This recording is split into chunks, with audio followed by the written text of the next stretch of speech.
jungler, right? Having the Masha, being a roamer, being that kind of nuisance, slowing down your farm is not ideal if you want to go for those early game aggressive assassin heroes. So I think GeekFam might be going for something of that nature. They're maybe kind of setting up Hans in that jungle with the Masha ban, with the Dairoth ban. They want to enable this Esmeralda, this Franco, to be more active on the map, to help the jungler, to get Hans to a position where he's farmed up. Now again, if we take a look at the history of GeekFam, the games that they have been able to win in MPL with Hans has been the games where he has gotten the farm properly, that he was enabled all the way from the get-go. And speaking of the man, Hans, he has a few words here. It's been 2 seasons where he wasn't able to beat RRQ, but now he feels ready, he feels prepared, he wants to win against RRQ's main lineup as he picked up the Kagura. Okay, this is interesting. I was about to say, they need burst, and against Claude and as well as Eve, Kagura is the perfect fit here. And GeekFam, they are very smart here. They are able to look at that Kagura pick because, yeah, they need burst. Kagura provides that burst, especially in the mid game. Ooh. Entering the late game, this Kagura can be deadly. Now understanding that they're against GeekFam's burst RRQ, they need to secure some kind of front line. If they can have someone that can take the brunt of the damage and allow Skylar as well as the rest of the team to just jump in afterwards, right? When all the burst is no longer there, they can win really well, and that is exactly what they go for. A Kufra and a Thamus, 3 tanky frontliners, and all the range and AoE in the Eve and Claw. This is a solid team composition by RRQ. I agree. I mean, with Akai, with Kufra, they really want to fight. Remember that blazing duet after Golden Staff as well as DHS. It's going to be an AoE party, a crowd control party as well. Man, meanwhile, GeekFam, yeah, sure, they have 1-1. Yeah, they can give the output damage, but it needs time. Kagura as well. So, GeekFam, they really need to be sure that they are safe in the early game here, Mirko. The big question right now is what are GeekFam going to pick up as the last pick? A jungler here, the Karina. Now, I expected something different. I expected maybe a passive jungler here to, you know, to kind of synergize around the early game dominance that they have. Maybe wait for that scaling hero to get up, but no, they pick up a Karina. Yeah, Aulus could have been a pick here, but both of the teams have wrapped up their drafts. RRQ with a very tanky lineup, but there's still one question at hand. RRQ's draft is still very flexible. Akai and Thamus, which one's going to the jungle, which one's going to the XP lane? Personally for me, I think Akai is just better in the jungle role compared to the XP role because he can move around the map much easier. With that heavy spin, you can find picks much easier on the ganks. I completely agree, Mirko. I feel like that is going to be where Akai is going here, Rashi. But I do want to add this.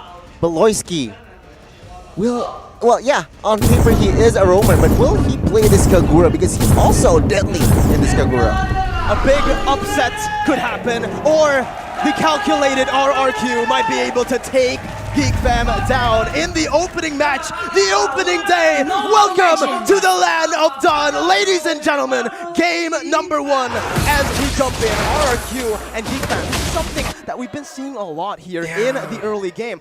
Leashing their junglers. Exactly. Helping the jungler get the faster clear allows him to avoid any kind of pesky interceptions coming in from the enemy roamer, and also allows him to just have a smoother early phase, get to those power spikes, level 3, level 4, and then start doing work from then on. So it's a very efficient playstyle, especially if you want to go for early game fights, early game aggression.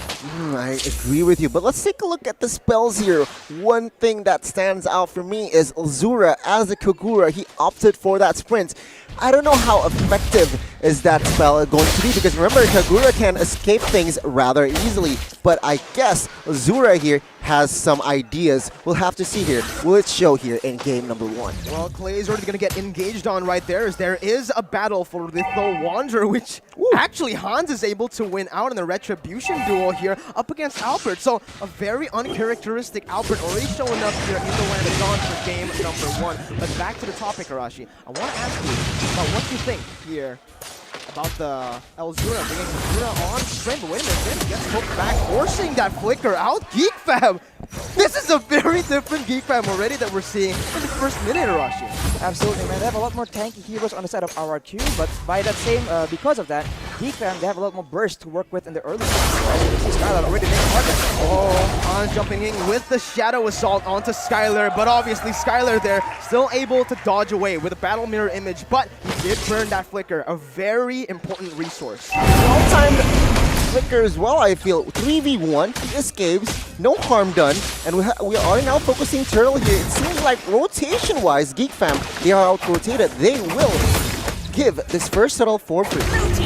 Top side though, they're looking for the trade. It's going to be Alzura who's jumping in onto Skylar, but it's still him surviving in a 1v2 once again. Coming out on top, but Valoisky comes in with the first blood. Presented to you by the Samsung Galaxy A series. This is the X Factor that GEEKFAM has. The first blood of Season 10 coming from Valoisky himself, ladies and gentlemen, from a roamer. And now, let's go back to the game. As of right now here, economy-wise, of course, it's quite even. But, yeah, Turtle was slain by the side of RRQ, also presented to you by Samsung Galaxy A series here.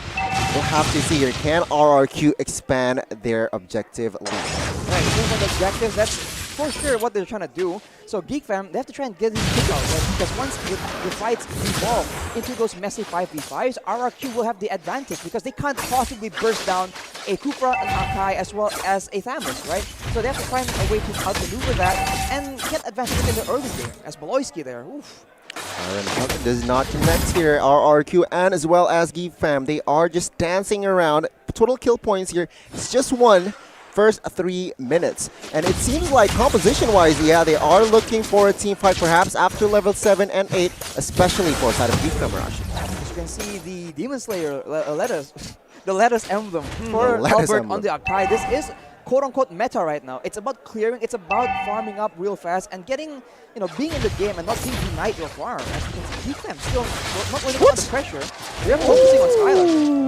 A mistap by Vin. Again, very uncharacteristic here from RRQ, making mistakes in the early stage, giving this leeway to GEEKFAM to take over this early game. But it is still RRQ with the slight goal lead. 300 gold lead right now, and so it goes on to Purple Buff. Hans still able to steal that away, but it is another big battle spell used up by GEEKFAM that will enable RRQ to pick up the turtle for free. Meanwhile, top side, Bloody Hunt there, going to be popped by Valoisky, and that's going to be the kill onto Vin. He's 1 HP.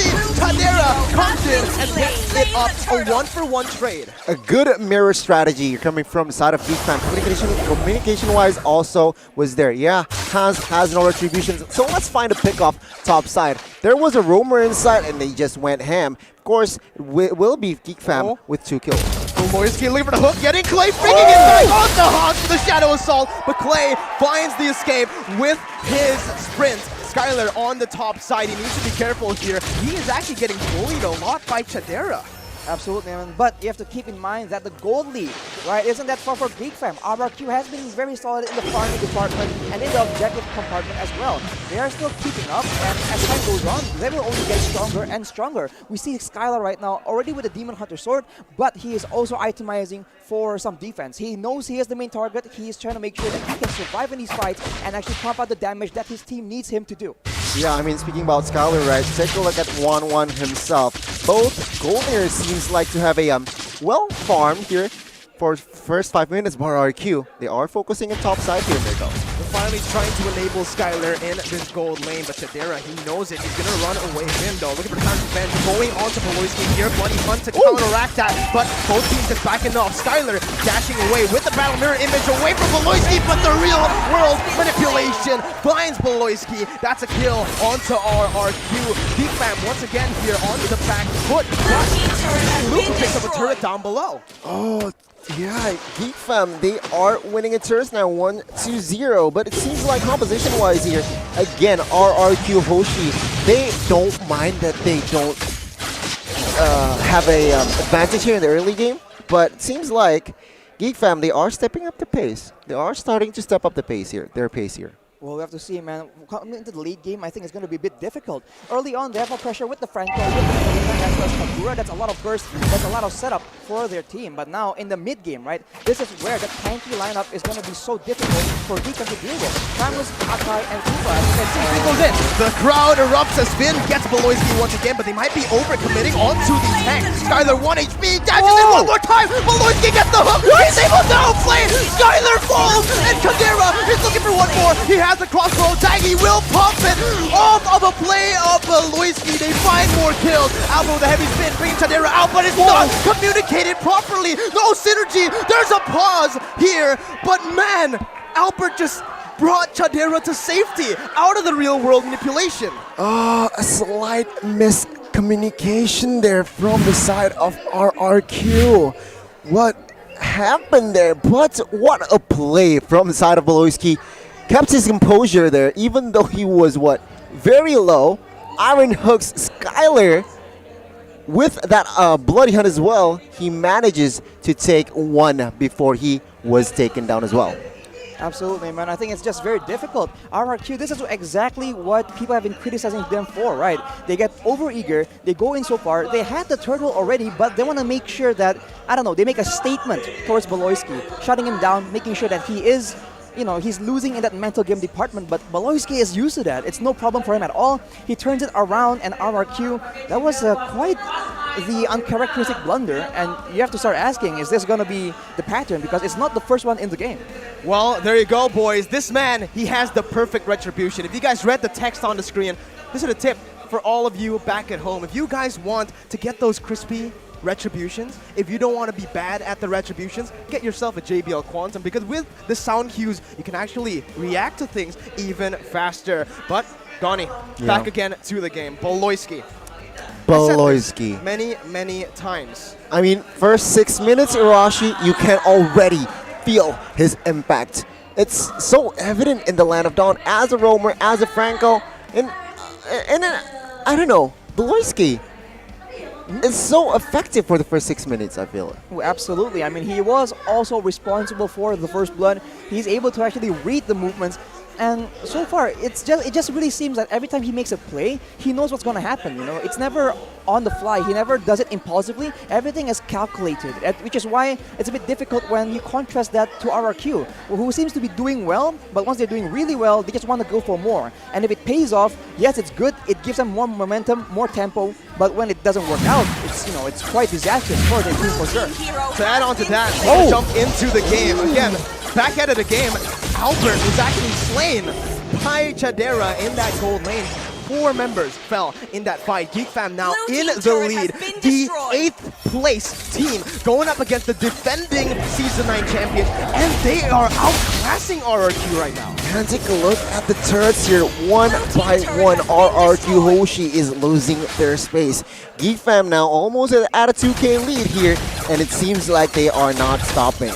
Absolutely, man. I mean, having all your members wiped out essentially like that after an objective, that is not what RRQ is used to. That is not what they want happening in this game. So they have to try and slow it down a bit and make sure that whatever they do after careful contemplation, because if they fight properly, again, their team comp is able to withstand the aggression from GEEKFAM for sure. I think they'll just have to wait for the next objective, right? When the Lord comes up, maybe then they can force GEEKFAM into a fight that they do not want. Speaking of waiting for objectives, you know, if you guys are waiting for the objectives as well, you guys can go ahead and grab a snack with Grab Food. Go ahead and check the promo code out, but especially here, guys, if you guys want to get that wipe out, you guys gotta have fresh hair with Head & Shoulders X MPL X Mobile Legends Bang Bang. You guys can definitely do that. Fresh hair, you smell good, you perform well on the stage, even at home. In and out of the Land of Dawn. Yeah, indeed. And let's go back to the game here. What I do notice here, Miracone as well as Irashi, Luke, all this Esmeralda, Efficient. is so efficient. He's just clearing, he's just rotating, very efficient. Yeah, sure, data-wise still at 0-0-0, but a play.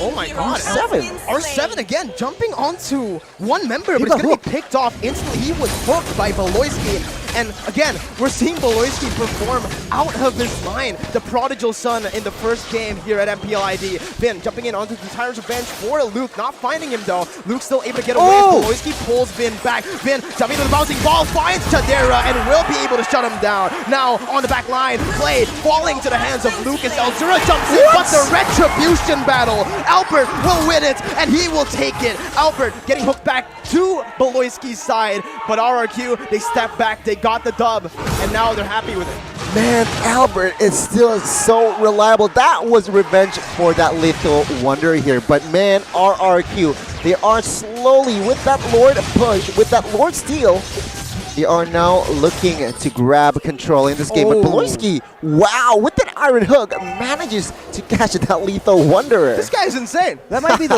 I think that might be the third Lethal Wonder he has stolen with the Iron Hook, man. These hooks are landing at a very uncanny accuracy. He's landing it left and right, even in the middle of fights where everything is just chaotic. So he is definitely someone that the members of RRQ need to look out for. But with the Lord right now, they have options to play around with. They can go for the split push. They can go for a team fight. They are going to try and equalize the objective game. As we look at the items here, play with the Ice Kings 1 will be very beneficial in stopping the dive potential coming in from the side of GEEKFAM. Speaking of the defense for the Lord, GEEKFAM don't really have a lot of high ground potential for the clear. It's only the 1-1 here, but Elzura in the mid lane, gonna get caught with a blazing duet, and he will fall. R7 finds that kill. Real world inflation up top. Vin jumping in onto Clay, stopping the real world inflation. He needs one more on the weakness points to fly, but Albert with the backup here, finally taking that kill. RRQ in the lead once more. In the mid lane, they're pushing it down, and they will find tier 1. RRQ now, they are establishing a good amount of lead here. Take a look at the real-time win probability. As I said that, it's shifted in favor towards side of RRQ. Meanwhile, GEEKFAM here, I do want to note that Skylar and as well as Clay, they need to look out for their positions. Why? Because Hans on this Karina has secured the Holy Crystal, ladies and gentlemen. The real-time win probability was shifting back and forth. Presented to you obviously by the Samsung Galaxy A series Gunarashi. What did GEEKFAM do to create, to give the space that RRQ needed? I mean, they're doing everything right already, right? It just happens that they lost the Lord Retribution battle right there because Beloyski has been setting up the members of the GEEKFAM for those pickups, and it's been so successful that even R7 on the Thamus with the Vengeance, he can get picked off. So they have to do the exact same thing and try and be a bit more creative with the objectives afterwards, right? So I think both teams right now can really make use of the next Lord. There's 25 seconds, and I think contesting, in the middle of contesting the control over that Lord area, that will be where we see the next big fight between these two teams. You know what's interesting? Oh, never mind. Beloyski here needs to be careful, but take a look at the backside. Elzura gets taken now by Skylar. Beloyski here with low HP tries to escape with that sprint, but R7 gets taken down with that crossbow of Tang. Now Luke being the sandbag, 1v4ing everything here, still surviving, and Hans with that Holy Crystal will definitely take Clay out. Take a look at Vin, he is the next target, he gets taken down, but Hans is quite low himself here. Albert on that manhunt. Hans, will he escape this one? At the end of the day, it will be 3 for 3. 3 for 3 in that trade, but who comes out on top? I can't help but think it's actually GEEKFAM, because with the gold laner still full HP, they can actually go and threaten the Lord take in the 12th minute of the game. That's the difficult part about RRQ Hoshi's team composition, right? They have a lot of frontline, but they have two very vulnerable backline heroes, and without them, they can't really win out in these team fights. So GEEKFAM, with the with equal manpower loss, they can actually make a lot more happen, and now they go for the Lord, and they will secure it as Beloyski nearly lands another Iron Hook. GEEKFAM once again solidifying their lead. I think this is the third swap in the lead here in the game. But RRQ, yeah, they were not able to grasp that lead properly. They lost it, and now we're going to take a look at the instant replay presented to you by the Samsung Galaxy A series. Despite, as you can see in the beginning, Hans is able to do a lot of burst damage, and the fight is sporadic, right? We talk again and again about RRQ having a good front-to-back situation. They have good backline, they have good AoE, and a lot of frontline. But when the members of GEEKFAM are able to get behind them and just dive in towards Clay and towards Skylar, they don't really have an answer, and maybe they can use Albert's strength to deter them. Oh, Beloyski with that hook. He didn't get the kill, but that's a very important resource. Vengeance gone. R7 now going to be targeted. He is all alone. Very very aggressive there. Beloyski! Oh my god! On top of nothing, he just gets a hook on Skylar.